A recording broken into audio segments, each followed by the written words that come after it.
જ્યારે કડી અને વિસાવદર વિધાનસભાની જે ચૂંટણી હતી તેની હવે પરિણામ જાહેર થઈ ગયું છે। ત્યારે સમાચાર સામે આવી રહ્યા છે કડી અને વિસાવદર વિધાનસભા પેટા ચૂંટણીનું પરિણામ જાહેર થઈ ગયું છે। ત્યારે પરિણામ જાહેર થતા રાજ્ય સરકારના મંત્રીઓની પ્રતિક્રિયા સામે આવી રહી છે। જ્યારે મંત્રી ઋષિકેશ પટેલ બળવંતસિંહ રાજપૂતની પ્રતિક્રિયા સામે આવી।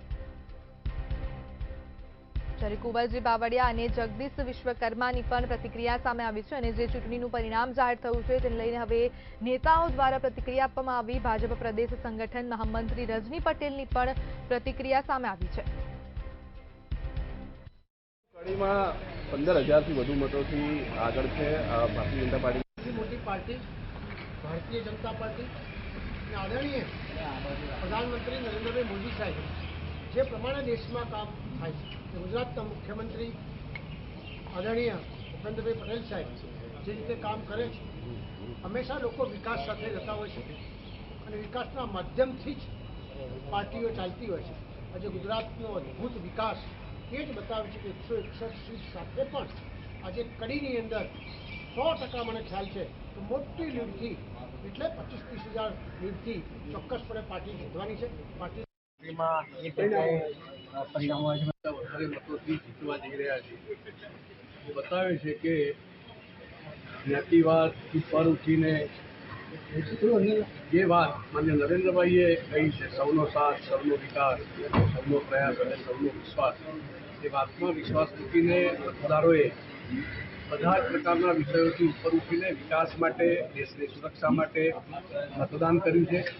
અને ત્યારે આટલા બધા મતોથી ભારતીય જનતા પાર્ટી એ વિજયી થઈ છે।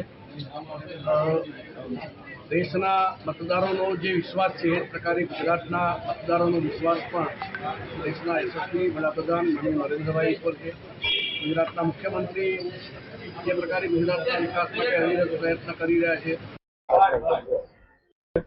એટલે સ્વાભાવિક કે ભારતીય જનતા પાર્ટી કાર્યકર્તાઓ સંગઠન અને જે રીતે પ્રજા કન્વિન્સ છે ભારતીય જનતા પાર્ટી સાથે, એના કારણે જીત થઈ છે। અને જ્યારે પણ કડી હોય કે વિસાવદર હોય, કોઈ પણ ગુજરાતના પ્રજાનો મેન્ડેટ એ કાયમ આંખો ઉપર છે, સર સ્વીકાર્ય છે।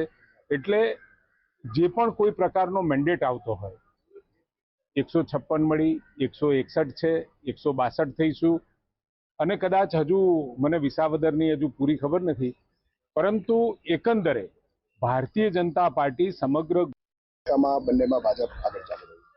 બંને વિસાવદર અને કડી આ બંને વિધાનસભાની પેટા ચૂંટણી એની મતગણતરી ચાલુ છે। બંને બેઠકો ઉપર ભારતીય જનતા પક્ષના અમારા ઉમેદવારો ખૂબ આગળ વધી રહ્યા છે અને બંને સીટો અમે ખૂબ સારી રીતે ભારતીય જનતા પક્ષના અમારા બંને ઉમેદવારો વિજયી થશે, એમાં કોઈ શંકા નથી। આની અંદર